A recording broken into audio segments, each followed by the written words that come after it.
What's a good word, everyone? It's your boy DKB here. I just want to say thanks for all the support. The channel's been steadily growing, and the number you see below, you can drop a text, shoot a voicemail, any ideas, topics, collabs, etc. you guys want to see. I'll include them in future videos and live streams, and I'll catch you again. Be easy. What's the good word, Jets fans? It's your boy DKB here. And Aaron Glenn kicked off his first training camp as a New York Jets head coach. And day one, there was a lot of ups, a lot of downs, a lot of highlights and lowlights, of course, to go on. But I wanted to kick things off with talking about the press conference from Aaron Glenn. For one, for all of the accolades and praises that Aaron Glenn and even Woody Johnson, to an extent, with the changes that we've seen, it's crazy that we still have these many audio issues, right? And this is probably the worst press conference I've seen in a minute, just because there's essentially an entire half of the press conference that was like shut out due to the audio. But basically, from transcripts and what was put out there, one of the key pieces I liked about the messaging from him was in regards to the expectations. Every team, all 32, are going to tell you they want to win a Super Bowl, but you're obviously in different stages of being able to go out there and accomplish that goal, right? So I love the fact that he can identify and acknowledge that. And while we continue to get this message of he wants to win, we've heard the quote about him talking about he understands the Jets fans' pain after looking at the team from afar and is praying to be able to self-correct or course correct and fix that immediately. But the consistency with his messaging is one of the more impressive things, because when you have to address the same topic over and over and over, it's very easy to find inconsistencies or exceptions or a change in mindset, and then they either backtrack or they follow up with additional details here. But the vision that Aaron Glenn has for this team, the defined roles, and when it comes to addressing the players, is always clear cut and concise, right? Accomplishing the goals for us are going to come in phases. Right now, we need to work, we need to build consistency, we need to show the high level effort, we need to demonstrate the execution that is going to be required in order to stack up the wins to talk about playoffs. And then at playoffs, understanding you need to be able to find another level and then accomplishing those wins. And then you can talk about Super Bowl, right? So you can kind of start to envision a timeline of what this may look like for this team. But AG just seems like every time he talks, he hits the nail on the head consistently, and so he definitely deserves a lot of kudos for that. Hasn't been a press conference yet where I felt like things were lackluster or things were unclear, or that he wasn't, even if you didn't like it, determined and had a lot of conviction with what he was saying. So with that said, understand the next couple practices here, from my understanding, are all going to be non-padded. So I believe we won't see it until early next week. The focus, like they mentioned, is going to be on coming in, getting in the work, making sure the conditioning looks like it was supposed to be where it is, and kind of recapping and picking back up on install before they go full force with it. Now, we'll kick things off with the offense, right? Justin Fields obviously is going to be the name we all care about. And everybody has stated that this was up and down, right? Nobody I've seen has consistently said he was terrible. Nobody has pointed out that it was just extreme levels of high play for us. And there's a few ways to look at this, right? Justin Fields has been in the league long enough to where you would imagine he can clean up some of this stuff so that it's not really a talking point.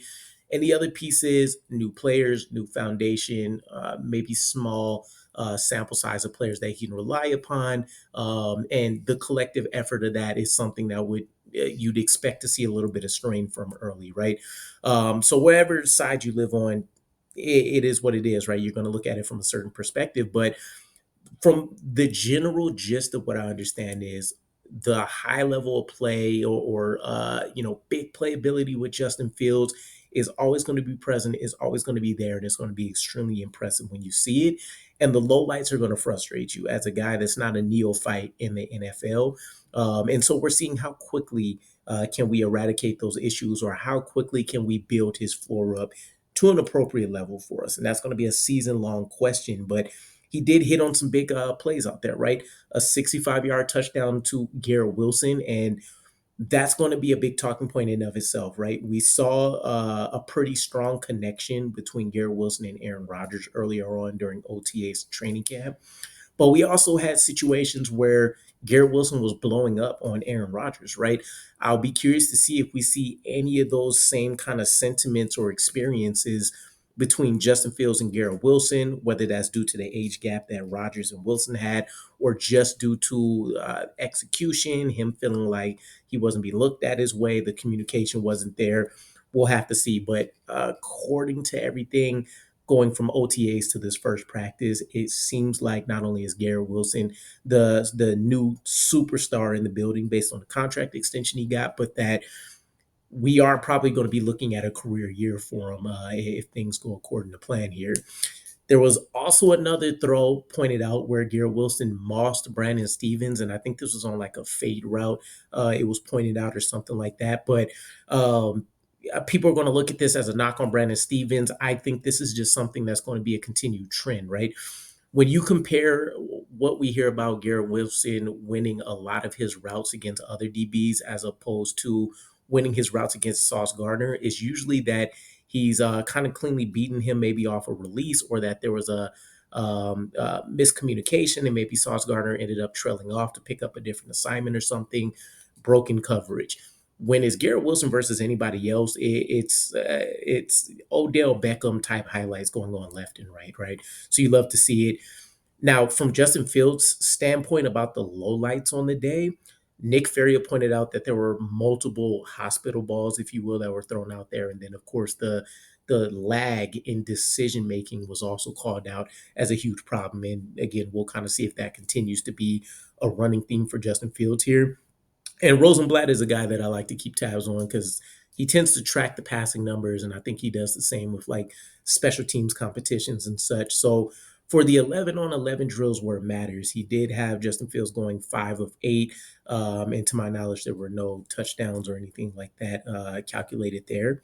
But moving on to some of the weapons, Arian Smith.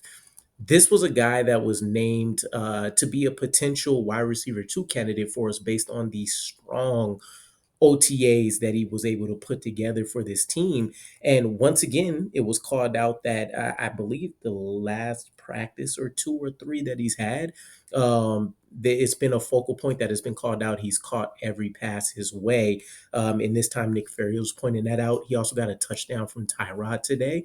So this is a guy that you're going to continue to get eyes and probably growing excitement on, especially once these pads come on in the next week or so, where at that point you stop making excuses, right? If you're still seeing him be able to go out there and win versus a Stevens or versus an MC2 or versus Nazarie Thomas and such, that noise is going to grow. Right now, I think you still look at the veteran Josh Reynolds as the go-to guy outside of Garrett Wilson, but Arian Smith may put his name at stake there pretty early, which is exciting because there were so many people against the draft pick, myself included, at least for where he was drafted in comparison to other guys that would have been on the board. So really glad to see that he might be taking some strong developmental leaps here, just being able to focus on football. And then you have the other side of the coin, Malachi Corley, former third round pick, high selection, a lot of praise from the former staff, and ultimately either they weren't able to use him or they killed his confidence, and we're seeing, the ripple effects of that still occurring. But it was a tough day for him. He is back healthy after missing portions of OTAs. But Nick Ferrier and Zach Rosenblatt pointed him out as maybe one of the players that struggled the most collectively, offensive, defensively, or special teams. So in addition to just being able to go out there and make plays, right? He had an overthrow where I think he just couldn't outrun someone, as it was called out, and he had a pass breakup or a drop on the other throw that went his way. But one, you look at the lack of targets. It might have literally just been the 2 on the day. 2, you look at the failure to capitalize on any of those, and there's going to be a level of control he doesn't have to that. But what does his role look like? Because he hasn't been able to do so much, you're still looking at him as potentially a gadget player specifically. And if so, he's going into a year where you look at the running backs to take on a larger role that further reduces even what he can do as a gadget player, right? Because you would prefer to see a Braylon Allen or an Isaiah Davis out there, or you prefer to have the speed of an Arian Smith, or you would prefer the expertise and the game experience from your veterans. And Josh Reynolds and Tyler Johnson, for example. So we'll see if he can claw his way out of the ditch here.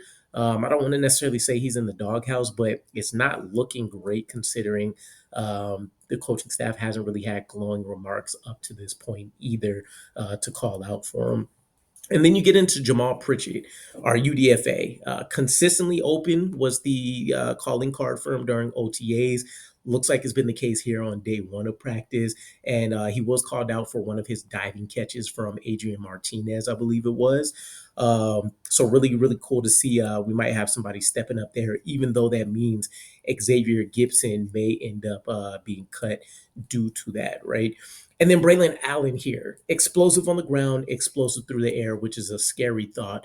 I think back to one of the quotes and paraphrasing here that he put out, but basically he's going to lean into his superpower of wanting to dominate a guy and make them submit essentially early. And as the game goes on, it's going to be extremely hard for these guys to want to keep up or really stay on the field when he's out there. And that's when you'll truly start to be able to see him take over as well as, guys just start bouncing off of him.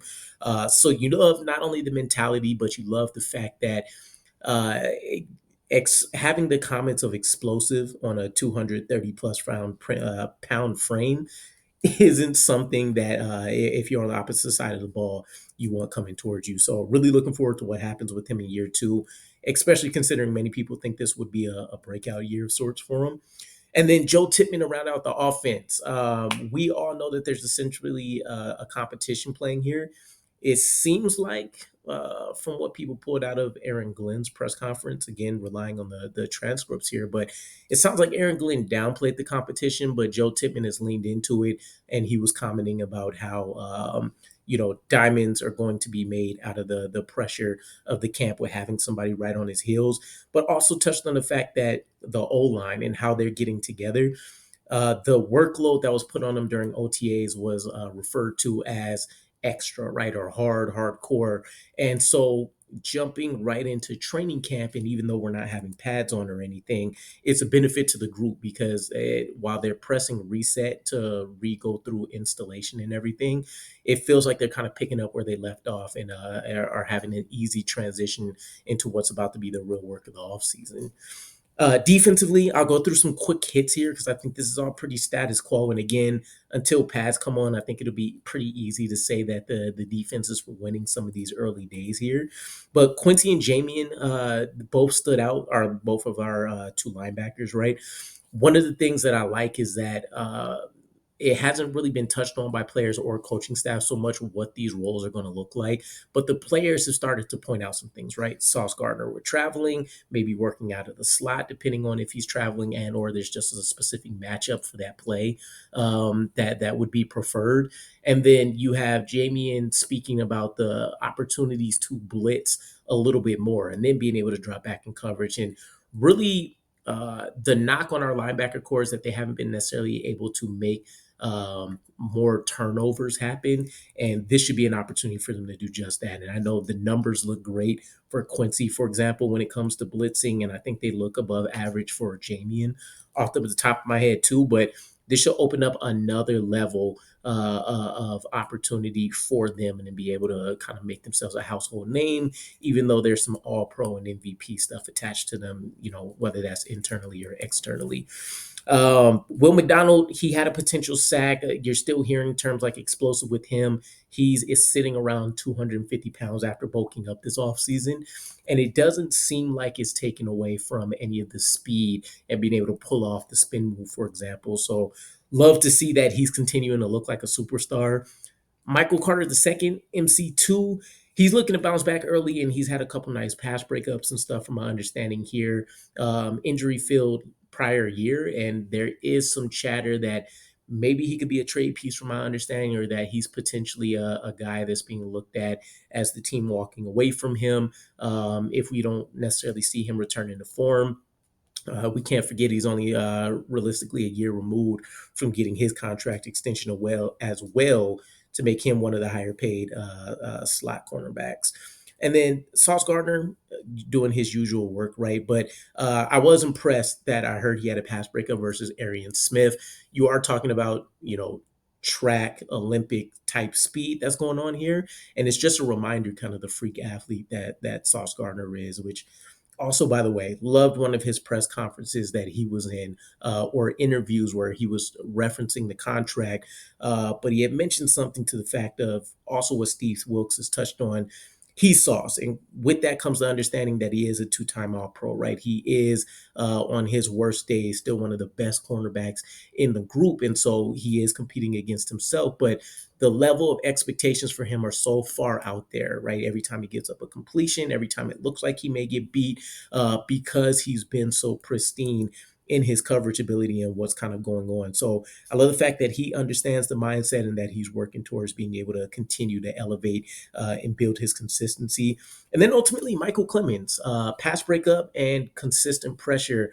From my understanding, I think many of us aren't excited about the idea of him being our edge three this year, and he's currently going to be the direct person to replace Jermaine Johnson in the event of injury or just filling in for rotations and such.